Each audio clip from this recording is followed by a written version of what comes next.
Welcome to this episode. And today we're talking about why budgeting is crap. And I love this title. And I am really excited for this episode because today's guest is an incredible woman and she has a fabulous accent. I am partial to a British accent, but not only is this exciting for me because we're talking about money and finances, but because I've spent 20 years in the money industry myself. So it's one of my favorite topics, and Sam's one of my favorite people. So Samantha Boardman is a budgeting expert. She's an author. She's a podcaster. She's a recent local radio superstar and founder and creator of Spending Made Easy. Sam helps her clients take the stress, worry, panic, uncertainty, and even sleepless nights out of their mundane and tedious day-to-day finances and budgeting, which has saved relationships and changed lives. I love this type of work. So welcome to the Coaching Circle, Sam Boardman. Thank you, Toni. What a fabulous introduction. Thank you. And I didn't realise you were partial to a British accent. So I'm like, no, that's my roots. My parents moved here from the UK. My mum's actually Scottish, but my dad's English. And all my cousins were born in the UK. They all moved over here in about 1970. So my brother and I were the first Aussies. Oh, nice. Yes. So there you go. The things you learn about each other straight off the bat on a podcast. Love it. Yeah. Well, Sam, I'd love to know because we've been connected for quite some time. I feel like we would have been at some networking events together in back in 2016, 2017 or something like that. Would that be right? Yeah. Yeah. And so, and I know we've kind of crossed paths different times over the years, but I would love just to start with, if you could share with us a bit about what led you to start your business and why is what you do so important to you? Okie dokie. Well, how I started my business is, in the UK, as we've just said, I was born and bred in the UK. So I did insurance and financial planning for a little while in the UK. And then I met and fell in love with a guy and I ended up in Toulouse in the south of France working for British Aerospace. So there I did logistics and whatnot. And then I got seconded to Australia, which is how I ended up in Australia. And I managed to turn a 3-month secondment into like a 14-year secondment. Anyway, they made me permanent and it's all good. But I did logistics and finances and stuff with British Aerospace. So I've always known, I've always put things in the right place, whether it's money or aircraft spare parts or whatever. I'm very OCD. And so I like everything to be, as it was. So there's a place for everything, including your finances. So in 2015, this is the years that you just mentioned, I got made redundant and I had a year off. I raised a guide dog puppy. I did volunteer work. I worked at Lifeline. I volunteered at Lifeline, which was challenging, and a lot of money, a lot of issues there were financial related when I answered the phone at Lifeline. And then when I decided to get back in the workforce, I thought I wanted to start my own business, but I wanted to do something, A, that I was really good at, and B, that helped people. And because of my age, I thought I've only got another 10 or 20 years in me. I thought if I can start a business and make it grow, then I could, as we say, if you enjoy what you do, you don't actually work, do you? So so I started Spending Made Easy because I am good at budgeting. I've always done it. I love it. I am the person at the table, if there's 10 or 12 of you for dinner and people say, oh, what's the bill? They just literally pass it me and say, Sam knows, she loves her figures, just tell me. Even when people are saying, I didn't eat the garlic bread, I didn't have any wine. And I go, all right, well, why don't you pay 30, the rest of you pay you pay 20, the rest of us pay 30, everybody happy, yeah, done. And I just do it. It's just natural to me to do budgeting. And like you said, you like numbers, you like figures, we like to have everything in order, but not everybody does. And it's not taught in school and it's not natural to some people. I always liken it to a mechanic, my mechanic pops my bonnet and he looks and he knows what's what.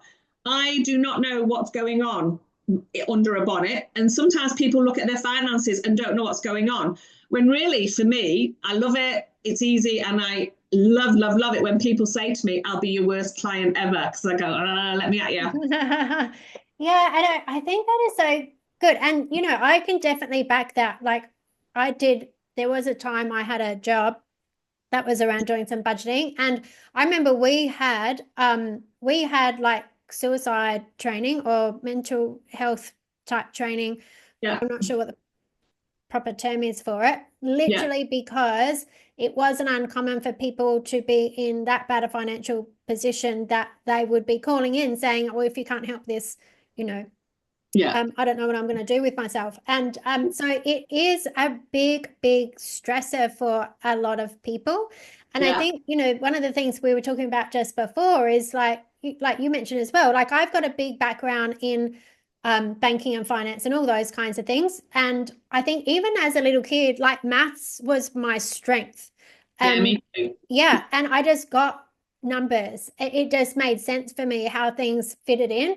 And it wasn't until like a couple of years ago in my business when I started doing more business coaching and mentoring that I realized how many people don't find balancing their business expenses or even their personal expenses or paying themselves easy at all. Like it's just not easy. And I think a lot of people have limiting thinking about their abilities and that kind of stuff. But so I think that's really important to know because do you think, Sam, have you found that some people like have a bit of shame or, that they don't want people to know how bad they've been managing their money?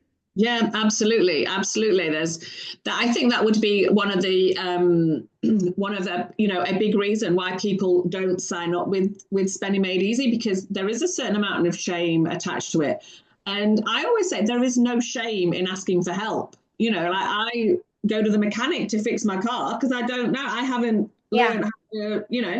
So it's there is a certain amount of shame and embarrassment, and Yeah. they feel like they should be able to do it. And particularly men, a lot of my clients are single mums, but a lot are men as well. And they're even worse because they've got that whole male pride ego thing going on and think, I should be good at this. Well, no, it's not. And some Yeah. people, you and I, it interests us. We like it. We probably get excited to pay our bills because we've forecast ahead. We know we can afford it. We know what we've got coming in.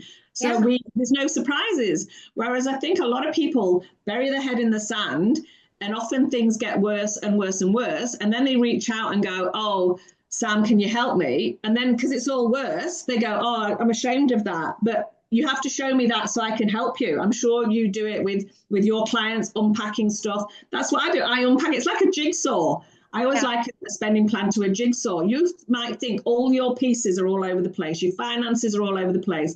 I literally get you to, put them all in the box. And then we start off with the corners like you do on a jigsaw, and then the framework. And then we fill in. In the end, you have a perfect, clear picture of your finances, which some people have got anyway, whether they use Spending Made Easy or their Excel spreadsheet or a little post-it note. Some people are okay with their finances, but so many people aren't. And yeah, there is a certain amount of shame and embarrassment attached to not being able to do it. And there shouldn't be, because, Yeah.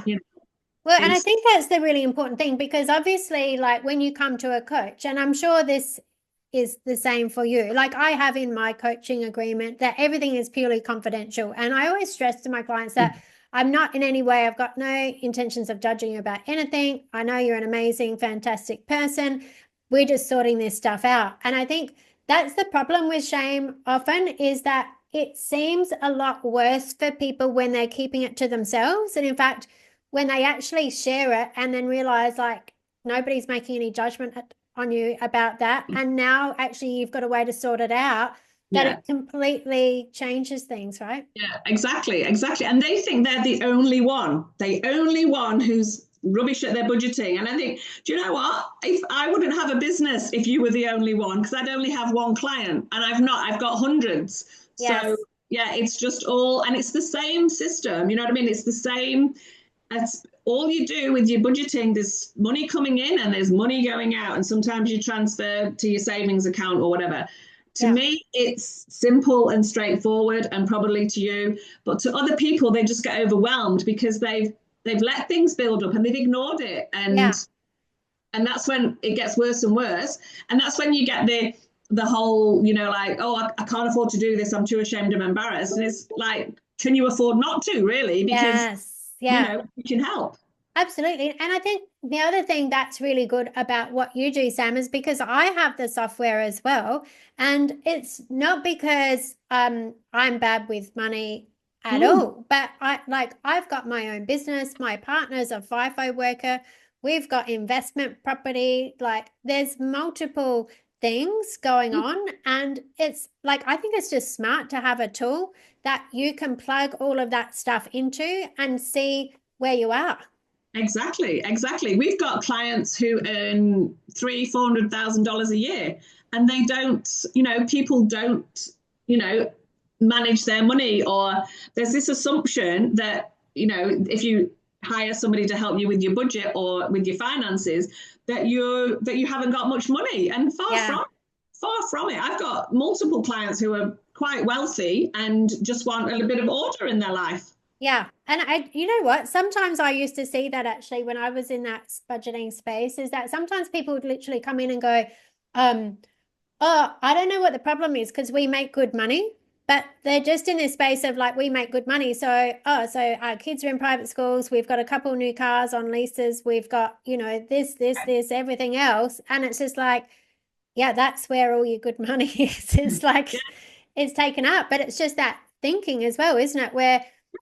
And I think this is the thing where people get too abstract around what they think is happening, and where good money management is in the details. Would you agree? Yes. Yeah, Yeah. absolutely. Absolutely. And yeah, it is about the mindset of people. Like one of my questions that I always ask at the start is, do you reckon in your world, have you got more coming in than going out? And so many people say, nah, I'm living beyond my means. I've got way more going out than coming in. I go, well, how are you surviving then? Why aren't you overdrawn permanently? If you have got more going out than then you would be permanently overdrawn. I'm going overdrawn even more, because Yeah. Well, often people these there's more days they're going out getting than more coming. and more credit cards, or they're refinancing because Yeah, refinancing is so easy to do, and it's just debt, debt, yeah, debt going up, yeah. right? And yeah, and often when they do my plan, because we break it all down, like I said, the jigsaw, we lay it all out and then we put it all back together. They've got way more coming in than going out. And then they start paying off the mortgage quicker, or they pay off, their loan, or they buy a new car or get solar or whatever. Yeah. It's amazing because people, what do they say? You can't what's this saying? You can't, if you're not monitoring, you can't improve it. Yeah, It's you like, can't change what you're not aware of type stuff, right? yeah, Yeah. yeah, Yeah, that's so true. I remember once this client come in and he was like, I don't know why I can't pay my bills.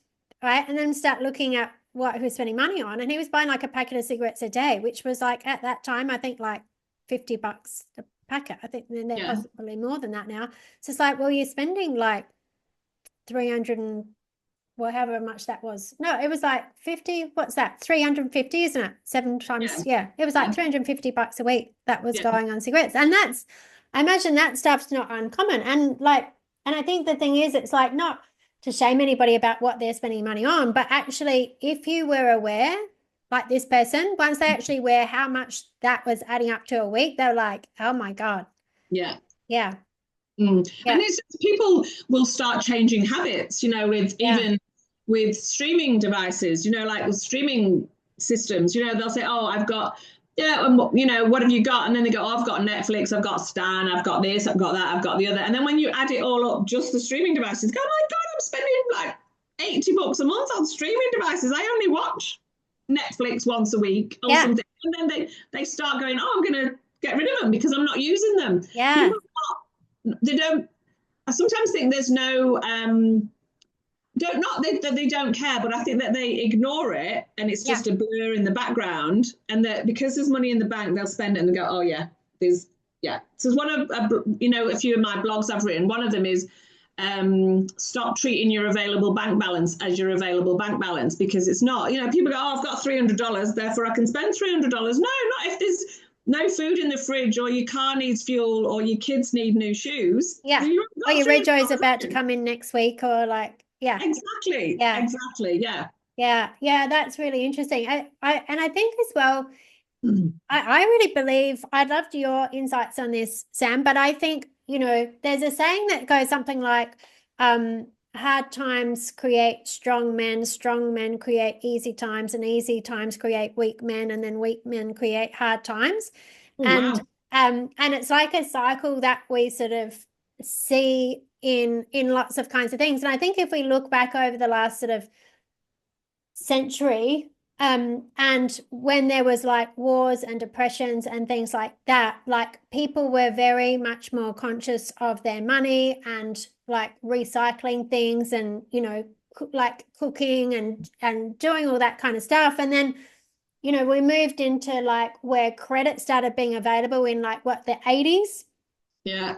Like credit cards started being a thing, and everyone could just get access to credit and like more and more, debt and things like that. And I think now, and definitely when I worked in banking, like, I left banking in like 2010, I think. So however long, I'm sure that's only 2 years ago. Yeah, it's last year, Tony. Tony said. But I come out of banking with this idea that, of course, you always have a credit card and you just have like debt, because banks sell debt. Like that's their whole purpose. And Mm. I think so many people are in that space of just like, oh, if I want something, I'll just get credit. And Mm. I remember, one of the questions we used to have to ask was like, how are you at savings? And people would go, oh yeah, I pay all my bills on time. And it's like, Mm. that's not savings. No. Like, do you have any savings? Oh yeah, I pay all my bills on time. Yeah. That's not savings. They feel like they've saved because they've paid the bills on They time. could pay the bills. Yeah. But the idea of having extra money saved or invested just doesn't seem to be, Mm. I think, in a lot of people's reality in this Yeah. time of credit. Yeah. And I think leading on from that is I read somewhere that if with all the buy now, pay later scenarios, Yes. which is obviously credit card is one of them, but there's so many out there. And There's as we it know, pays and afterpays and all that stuff. yeah, and Yeah. they charge you like a wounded bull if you don't keep on top of it. But apparently, if you use Afterpay, you are more likely to spend twice as much. So if you go out the door to buy a pair of jeans that are $100, if they offer you an say Afterpay, for example, one of the buy now pay later scenarios, you're more likely to get the $200 pair of jeans. And I think Ah, it's a lot a lot of the younger generation, like in the 20s, particularly the girls who go, oh, I've been shopping and go, oh, I got this dress, it was $400, but it was on Afterpay. Yeah, you're still paying $400. Like there's yeah. this mentality. I got to take it away for any like, yeah. Yeah, it blows my mind that Yeah. It's you're very paying. like current, like immediate thinking, isn't it? It's not forward thinking. No, they want the instant gratification and they're not thinking about the payments later. Yeah. Yeah. It's really interesting, actually. This reminds me, I was listening to something. Oh, it was a podcast, I think, and this person was pretty successful. And they said, I make every decision based on, does this serve my future self? And Ooh. and I was like, wow, that's really powerful. So it's like, do I stay up till midnight watching the end of this Netflix series? Well, will that serve my tomorrow self? No, but I won't do it. And I think that can very much apply to spending as Yeah, well.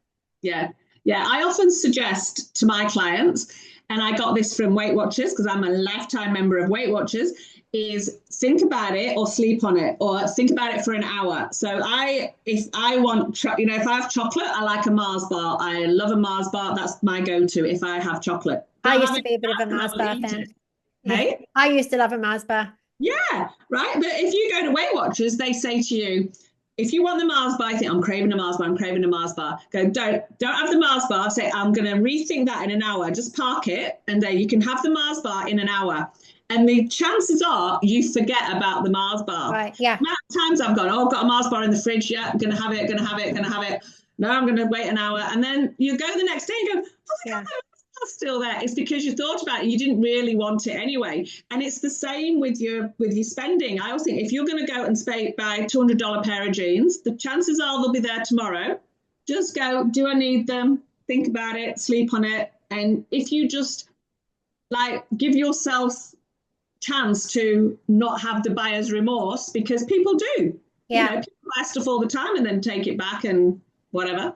Oh, absolutely. There's so much psychology behind that. And you're so bang on there about the Mars bar, which as soon as you said Mars bar, it reminded me, this would be a memory that flashed up for me from like I was living in a unit in Richmond, which means I must have been about 20, 21. Yeah. And this takeaway shop down the road from me was selling deep fried Mars bars, deep Oh, they fried matted did Mars that in Scotland. battered Mars bar. I remember eating a, did I even say that right? Deep fried battered Mars bar. And I remember I bought one and it was so overwhelming. I can't remember if I ate the whole thing, but I never had another one. But the but the thing about is, and why you were just saying that tip that works so well about do I want this in an hour, is because anything that we think we want is based on how we think it's going to make us feel. Um, Yes. and the thing with shopping is that that feeling is very short-lived. And it's the Yes. same with food. Yes. Yes. Yeah. Yeah, it's that wants and needs thing, because that's another thing I go through with my clients. Wants and needs. I go, I need a pair of shoes in every colour. No, you don't. You need a roof over your head, clean running water, food on the table, and society likes us to have clothes on our back, even though we didn't come on this earth with clothes on our back. So those are the four things that you need. Yeah. Everything else is a want. And when people realize that, and if I've got clients to say, if they're out shopping with their, oh, I've got, I'm always blowing my money. I say, is it a need or is it a want? And we all know it's a want if you're out Yeah. shopping. And then you just want it. You just have to have it in your life. Yeah. Once who was addicted, literally seriously addicted. I had to get her referred on to a specialist, but she was addicted to shopping. Yeah. But buying brand new dresses, but dresses like ball gowns and things. She never went anywhere. She Yeah. was a single mom, and in her wardrobe, she had all of these fabulous dresses, $800 dresses, all with the tags on. Wow. Well, she could have And opened up her own store. she She, I offered to help her, like sell them all on like I said, look, we've got them, we'll just photograph them with yeah. the tag on. You've never worn it, let's just sell them all for half price or whatever, get rid of them. But I Yeah. actually referred, because it's a proper I actually referred her to I mean, she was a client, she's a Yeah. client, but at the time she It's, she needed yeah. serious help about what she was spending her money on. Yeah, it's an impulse thing. And it can be a strategy thing as well. I worked with a client who was spending a lot of money. Like he didn't come to me specifically for that. It was some other stuff, but in conversation come up that he was spending all his money and he wasn't hitting his income goals. And like literally his buying, like we all have buying strategies of how we go through and go like from motivation to decision to reassurance. And his buying strategy was literally like, I see it, I like it, and I buy it. And Yeah, so, clearly that's a problem because in a healthy buying strategy, you see something, you might like it, but there will be some critical analysis or thinking in there that says, do I need it? Is it in my budget? Will I get use out of it? Da, da, da, before you make the decision to buy. yeah, And if that's not there, yeah, it can create all kinds of spending yeah, issues for people. absolutely, yeah. Yeah, yeah. This is fascinating, Sam. And I did mention before that in your intro that you are an author, in Yeah. fact, and I want to speak to you about that after actually. We might speak about it now. We'll see how we go for time. But your book is most famously called Budgeting is Crap. So why would you call your book Budgeting is Crap if you are a budgeting expert? I know, and it was very nearly called Budgeting is Shit, with the S being a dollar sign. And I thought, Oh, his wife has done an S with a dollar sign. Anyway, so yeah, I called it Budgeting is Crap because I really do want to have the conversation around, because people do think budgeting is crap. Obviously, you and I are, are in the minority. And we love doing our numbers and stuff, but people do believe budgeting is crap. So for me, the title of my book is a fact. It's no great surprise. Budgeting is crap. So it's my story of budgeting. My first memory of budgeting, which was taking the police dog for a walk. Yeah, and being able to buy the Manchester Evening News, because as we've said, I come from England. The Manchester Evening News was 8p, and my dad used to give me 10p, so I could spend the 2p. That was my payment for going. So he gave me 10p. I used to take the police dog as protection, because in them days you could go to the shops when you was 7 or 8, and Yeah. it was You could safe. go to the shops in Australia when you were that age with a note from your parents and buy cigarettes. Oh gosh. Yeah, so I used to take the police dog, and then no one will approach me because I've got a big nasty police dog with me. But yeah. So my book is my memory of budgeting and how I believed budgeting is crap, and I still believe people budget like this to this day. Like they've got a salary, and like you've got clients, I've got clients who just spend that and then say, oh, have you got any savings? No, I'll spend this, and then they get a pay rise and they're still spending this, and they're not actually working out what's coming in and what's going out and then seeing the difference, because usually there is a difference. Nobody's got the exact, and then we start having savings, we have goals and all the rest of it. So yeah, so my book is about me budgeting and how my father, in his infinite wisdom, decided to charge me rent, and he kept putting the rent up, the rent up, the rent up, and in the end I couldn't afford to live at home. And the book is all about what I did to basically survive, because he said, you're going to pay this, Sam, or you move out. And then when I worked out the expenses of moving out, it was actually more expensive than what he was going to charge. So either way, I had to find more money. I had to find more money if I stayed at home. I had to find even more money than that to move out, because there was all the expenses of home ownership or renting or whatever. Yeah. And he did. And he said to me, I think it would say £90 a month. He said, if you find somewhere for £90 a month, tell us and we'll all come and live there. And he was right, of course, which I hate saying, but he was right. And, he said, you've got a roof over your head, there's food in the fridge, your mum does your washing and your ironing, you've got a TV in your bedroom, you park your car on the drive. It's all, if you can get that anywhere for £90 a month, tell me, and I hate it that he was right, but he was. Yeah. And so the book tells me, I talk about what I did to make money, which is all legitimate, of course, but I had about 4 jobs in the end. Yeah. Well, I love that. I think, in its infinite wisdom is a thing I talk about this because I think now we see, and this is probably relevant to your client base as well, Sam. I know I've seen this, is that more and more we see kids living at home. Yes. In their 20s and even 30s. My brother was in his 50s and he was still living at home, well, back home. But and the financial, I guess, impact that can have on, the family, because, it's great for the kids. They're like, oh, well, I'll get to move back. But that can have financial implications on the parents as well, kind of. Yeah, absolutely. Yeah. Absolutely. And I've sat with, years and years ago, one of my very first clients, she was struggling, single mom, and she'd been referred to me, and I went to her house and we sat there and she was like, oh, I struggle with this. And we were going through her finances, and she literally said, you have to do it for me because I can't do it. So we used some software, as you know, that we put in all her expenses in, and she was living beyond her means. Like she had way more going out than coming in. While I was sat there was 2 teenage boys helping themselves to the fridge and talking and saying hi and da, da, da. And I said to her, oh, these are your sons? Yeah. How old are they? And they were both, 19, 20 or whatever. And I said, do they live at home? And she said, yeah. And I said, what do they do? And both had jobs. And I said, oh, that's good. I said, do they pay rent? And she said, oh, no, I can't charge them rent. No, can't charge them rent. I was like, why not? Like, they're using the word. They've just helped themselves to the fridge like 2 or 3 times while I've been here. You're struggling. Yeah, you're struggling. You can't pay your gas, your electric, your rent, da, da, da. And they're just like thinking, like, what are you, and plus, and people hate this, but I said, what are you teaching them? Yeah. That life is a free ride and that there's always going to be food in the fridge. But when you've paid for that food in the fridge, it's a whole different story. Absolutely.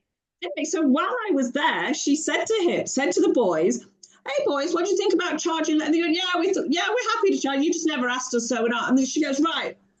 And I think she said something like $100 a week or $150 a week. And they went, yeah, I can do that. I'll start next week. Both of them agreed. We put that money into her spending plan £300 a week, say 150 from each son, because her expenses were still the same because she had all these big expenses because she was feeding two strapping lads and herself and all her bills. And it went, whoa, like, Yeah.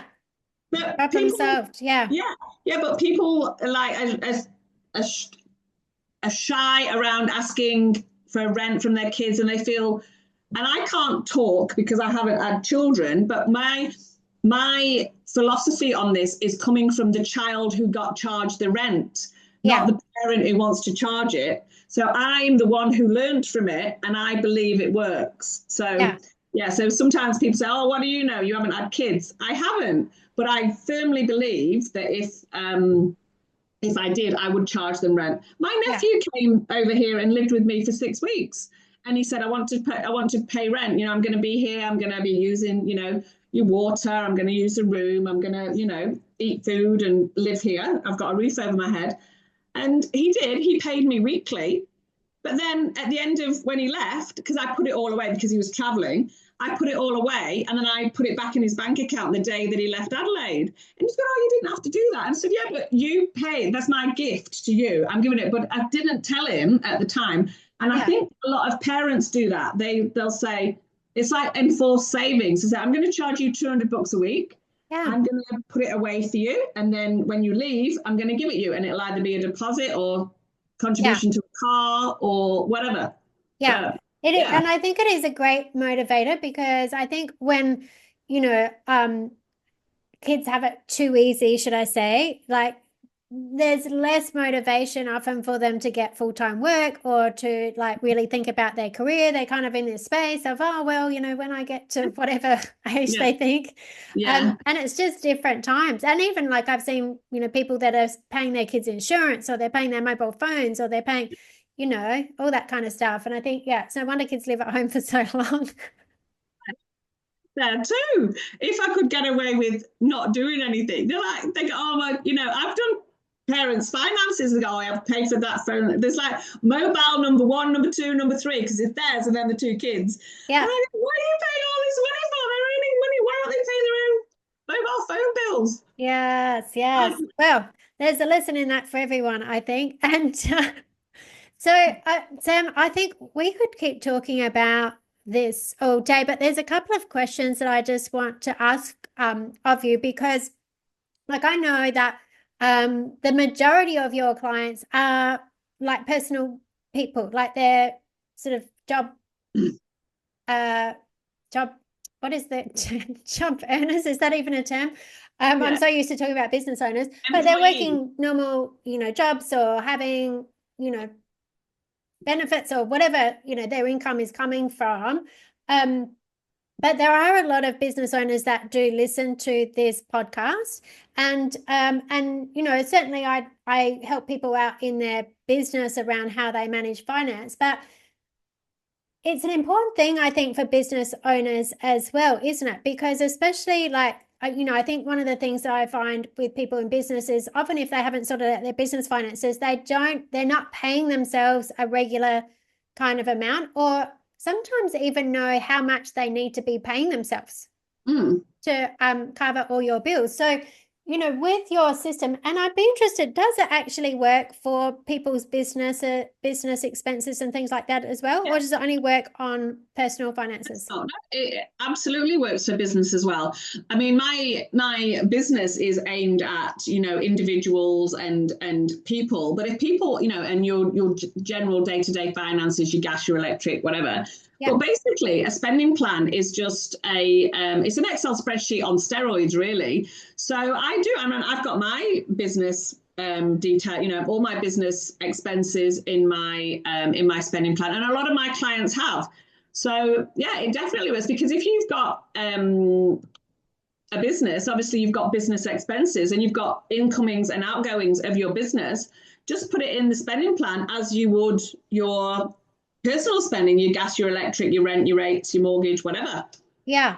And you Hmm. can, I think, is this right? You can, because clearly I haven't updated mine for a little while, but you can put in there like different bank accounts and like what comes out of what bank account. Is that the way it works? Yeah. Absolutely. You Yeah. got basically a spending plan is just you replicate your your financial situation, your bank accounts on some software. So like my bank account is an offset account because I have a mortgage. So and I don't have my mortgage on my spending plan because I can't be bothered with it. It's X amount each month. I pay it each month. So I just have it as an expense going out because I know that's going to happen for the next few years.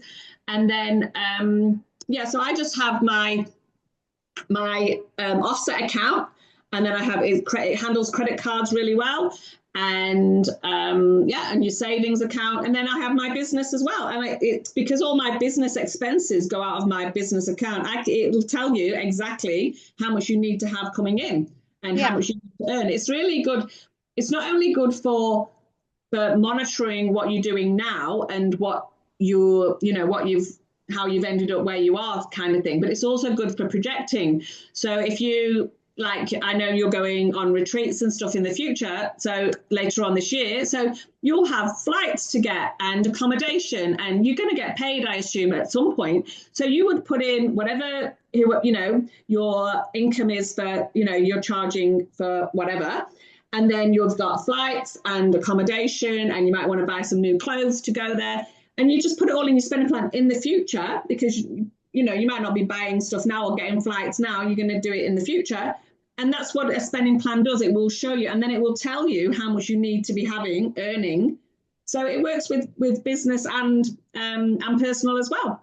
Yeah, perfect. And we were talking before, it might have been before we started recording, about even I guess for Christmas and things like that, we were talking about how often people are like, oh my God, now it's Christmas and but that's a thing you can do as well, right? It's go work out, well, how much money do I actually spend at Christmas, and then because people say, particularly single mums, because they often, I feel like they might overcompensate and things for the children, and they want it all to be special, which is great. And I've sat with single mums and they've gone, I spend over $1,000 each Christmas. It's mental. And I go, put it in there, put it in the spending plan. Oh no, I can't. Why not? You're going to spend it. Put it in. Anyway. Yeah. The sooner we put it in, the sooner it'll tell you what you need to be earning weekly or fortnightly. But there's no surprise then, because that's as you may know, the spending plan projects 10 years into the future. If you do all of your with families and stuff, you've got, Christmas, you've got food, you've got, whatever else you've got, you probably have a bigger alcohol bill, you probably have a bigger food bill, you're going to buy gifts. It depends how, I think everybody's narrowing down. I know my family has narrowed down with gifts. But sometimes you go, well, I've got 5 gifts to buy. I spend $100 on each one. Well, that's $500. So put $500 in, and then your food bill's going to go up, and everything else is going to go up, and just it's funny, isn't it? I like those memes on social media where they say, we all spend big and do that for the 12 hours that the shops are shut for Christmas or whatever it is. Yeah. Well, I think you could do that. Good. That would be good for holidays and things as well. Like if you're planning a holiday, going overseas or something next year, instead of where most people probably go, oh, I have to put it on my credit card or whatever else, you could be putting it in your spending plan and going, oh, actually, I don't have to put it on credit. Yeah. I had some clients once, actually, and it was a lady. We talked earlier about having clients with big incomes. And one of my clients earns purely benefits. She gets $540 a fortnight. So, and she once said to me, can you just sit with me and help me to see if I can afford to go to Bali? This is years ago. Anyway, so we sat with a spending plan and we went, right, so you need accommodation and you need flights and you need spending money. And because of those three expenses, we put them in at different times, because you don't actually need your spending money until you actually go. Yep. You need to buy your flights before you go, and you need to organise your accommodation. And we put 3, and she couldn't believe that she could afford it, because in her head she just went, oh no, it's going to be about $2,000 for 2 of us, or $3,000. And she haven't got $3,000, but she did. We just said, no, you buy your flights on that day, or look at the flights on that day. Keep your saving for your spending, because you need that take that the day you go, because you're spending money you don't you don't need it before. You take it the day you go. And she went to Bali, but she did not think that she could go. So we planned ahead and we put it all in, and she was fine. That's awesome. Awesome. So Sam, a couple of questions I like to just ask people around business, and what would be your favorite thing about having your own business? The favorite thing, like personally or with my clients? Just your favorite thing for you. For me, is the flexibility that it Yes. that it affords. I did, as I said, with corporate and working in Manchester, 9 to 5 for years and years and years, just did my head in. But like last night, I met a client, in it for an hour at the local surf club because she actually just finished my 6 month support and guidance plan, and she was very excited. But yeah, so I love the flexibility. But most of all, like the biggest thing is making a difference in people's lives. And I've had quite a few messages actually this week of people saying, yeah, I'm nailing it, I love it, I'm all over it. And that's what I want. I want to show people, and those people that we talked about earlier that are struggling and that are going, I can't face it, I can't look at it, I can't confront it, to I want them to go from that to working with me to not needing me. Like Yeah. Paula, my raving fan, who who has been with me since 2017. I don't see her from 1 year to the next. Yet I know she's using a spending plan. She knows that I'm only ever at the end of a phone. And I love it that she's just using my system and just teaching people or helping people to understand that it's just ins and outs, that it's just the way it goes. And yeah, it's awesome. And some of the messages that I get are just epic. And yeah, and I think I mentioned off camera as well. I mentioned off camera the clients that I met last night was her husband was involved because he was fed up of the way his wife spent money and she just blew all her money, and there was arguments going on. And now he said to me, like, I can't thank you enough, you've changed her life, she's a different person. And Yeah. she was saying, I'm a different. And then when I got in last night, she was texting me saying, I can't thank you enough, I don't know what to say, I can't thank you enough. And I was like, well, that's nice. And Yeah. it's lovely. And it's just beautiful because I know that she gets it. I know that she's just going to go from strength to strength now. And without me, I've frees up Yes. my time now to do more 6 month support and guidance. So Yeah. I love it. I'm sure you think the same. Changing people's lives is epic. And once I think the finances are sorted out, then other things happen. I've got a client, Tammy, who did a film testimonial on my website. She said that even her kids was, after she did my 6 month support and guidance plan, her kids were saying, you're not as ratty, you're not shouting at us as much. She got, I think, employee of the year at her job because she Yeah. was just glowing and striving and thriving, sorry, not striving, but thriving. And she went from strength to strength, and everybody was going, what have you done? What have you done? Her Yes. relationship improved, and she slept better at night. And all of it, I mean, I'm not crediting all of it to Spending Made Easy, but once she got her finances in order, I think she was just a little bit more happy with herself. At the time she met Yeah. me, she thought she might need a second job. She didn't need a second job. She just needed, as we know, to work out, Yeah. strip it all back, work out Yeah. what it is, put it all together and see what's what. And now she's paying off her mortgage quicker because she has got more coming in than going out. Yeah. And that's where it puts you in a power position where you're in control of your finances rather than the other way around, right? Exactly. Yeah. So Yeah. Sam, I would love to know, if there was one thing that you just wished people knew that could make all the difference to them reaching out to someone like you and getting their finances sorted out, what would it be? What is the big thing? Like maybe that even clients say, oh, if I'd only known this, or, what do you think Um, that thing is? ooh, that's a great question.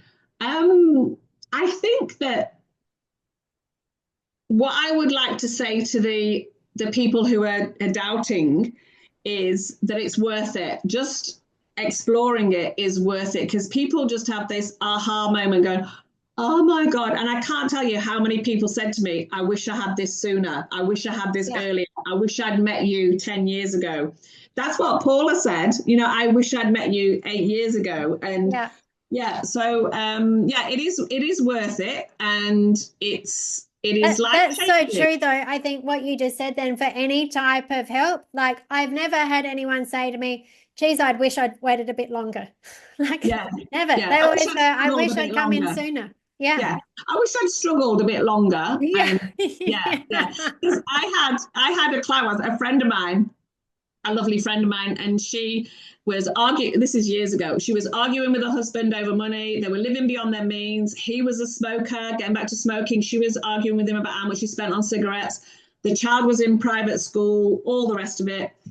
And she said to me, I need your help, I need your help, but I'm ashamed, I'm embarrassed. Getting back to the start, when what we talked about earlier.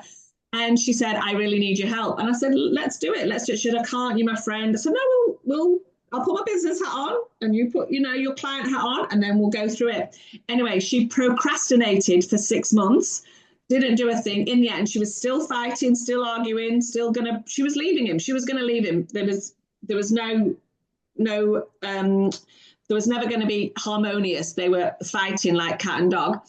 Anyway, after 6 months, she does my plan. She says, that's it. I need to come. She signed up to my 6 month support and guidance plan. She did the 6 month support and guidance. We went through it all her, as I said, broke it all down, put it all nice and neat for her. And there was on the software, as you probably know, there's income versus expenses. And there was over $12,000 a year that was not accounted for in their expenses. Now, we took into account the kids' uniform, school uniform. We took into account the cigarettes. We took into account her coffees and cakes with her friend. We took into account everything. There was over $12,000 a year, which was $1,000 a month. And she said to me, are you telling me I waste $1,000 a month? And I said to her, I'm not telling you anything. All I'm telling you is that based on what you've told me, you're only spending this, even with his cigarettes and everything, but your income is this. And and then they started immediately saving $1,000 a month and stopped arguing, because it was all, and people don't know where it went. This lady last night who was celebrating her 6 months, she goes, I honest to God don't know where the money went earlier. So like you say, no one ever says, oh, I wish I'd struggled a bit longer. I wish I love that, Sam. That's so great. And you've helped so many people, which is amazing. And, and I think, you touched on this before, and it is such an important thing. And it's, of course, I often say this, like, I know I'm a good coach, but people only get results because they choose to get results. And, and I know it's the same for you. And this is why, you're sort of saying, like, it's not just all me, but this is a structure. If you want to get results, it works, right? Yeah. I think sometimes I've had people sort of do a spending plan and they go, I don't like it because this and this, and they'll nitpick and whatever. Yeah. And I'll say, like, you don't go to an Excel spreadsheet when it's empty and go and then do it and then go, that Excel spreadsheet is rubbish, because no, your Excel spreadsheet is great if you put in the right figures and put in the right formulas. And with the spending plan, as you'll know, you don't put in formulas. You say gas is a week or a fortnight or a month, whatever. You never need a calculator. Yeah. And you don't have to program it. You don't have to do any formulas or anything. It knows. So it's just epic. It's absolutely epic. Yeah. Everyone should have a spending plan. Absolutely. And I really think it's great that as well you have that, both that people can get your support with it, or they can go off and do it themselves as well. DIY, and I think that's great. And I checked in with a few DIYers this week, and I say, how are you going? Because I've not heard from you. And I think, oh, I hope they're doing all right. And every single one said, yeah, I'm nailing it, I'm smashing it. And I think, well, that's good. They got 4 emails, they did it, and it's good. Yeah, that's amazing. Now, my final question, Sam, that I love to ask people, just so that we get to know a little bit more about you, and also, who is Sam outside of business? What do you like to do for fun? Oh, my idea of fun is I absolutely love live shows. I love them. So, yeah, I'll go to the opening of an envelope, to be honest with you. I do. And I love old stuff. Like I was brought up with old music in the, so Motown and all the rest of it. So I'm a bit of a fan of Human Nature. Oh, yeah. I'm seeing. Oh, they did a whole Motown kind of album, didn't they? They did. Oh my God, I was there. I love it. Yeah. And there's there's actually an Adelaide band called the 64. Oh, yeah. Do the Fringe, and they are so good. They are the best. They are the best, like, cover tribute band, whatever. they are the best. So yeah, for me, a good night out is a good show, good wine, good company, good dinner. But yeah, in my spare time, I do work at the local caravan park, which I love. I call the bingo, which I love because Aussies love my accent for some reason. So I do Do you have all the numbers? Like, do you call out like legs 11 and I do. I'm two not allowed ducks to say two 22 fat or whatever? ladies. Apparently, it upsets fat ladies. I don't know. What was that? Sorry. You're not allowed to say two fat ladies. I make it up as I go along. Uh, Yeah, it's just a bit of fun. Yeah, and I am a permanent Weight Watcher. Feel like I'm on a permanent diet, but that's fine. And yeah, I go to the gym when I can, and I run. yeah. I try and run. I do the City to Bay. I did the City to Bay last year. I'm going to do it again this year. So How yeah, fabulous. Oh, yeah. that's great. Well, Samantha Boardman, thank you so much for being such a wonderful guest on the Coaching Circle podcast. I always love having a good catch up with you. It's always entertaining and high energy, and you're doing fantastic work helping people, and I'm all behind that. So thank you. Thank you, Toni.